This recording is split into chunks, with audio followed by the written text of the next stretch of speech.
Il y a quelques jours encore, Dieudo Hamadi était chez lui, à Kinshasa, sur le tournage de sa prochaine série. Le réalisateur congolais de 41 ans ne s'attendait pas à faire partie un jour du jury du Festival de Cannes, lui qui, enfant, ne rêvait pas de cinéma.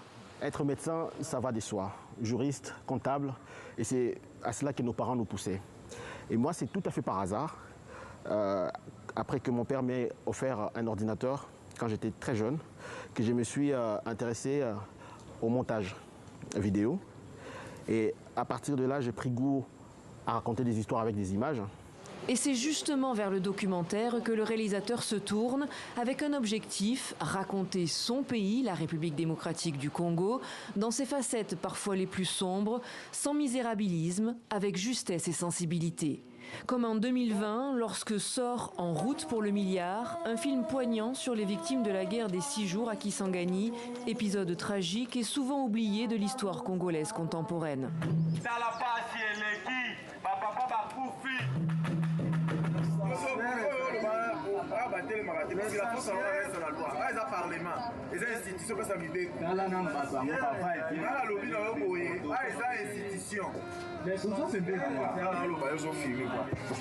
Le film est sélectionné au Festival de Cannes cette année-là, une consécration pour le réalisateur que nous avions rencontré à l'époque.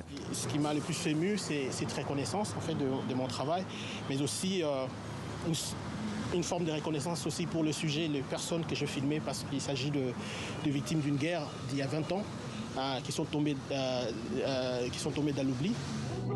La force des histoires de Dieudo Hamadi réside aussi dans ses personnages, les femmes notamment. Elles y jouent souvent les premiers rôles, comme dans Maman Colonel, sorti en 2017, 2 fois primé à la Berlinale. Le quotidien de la colonelle Honorine, policière chargée de la protection des enfants et de la lutte contre les violences sexuelles.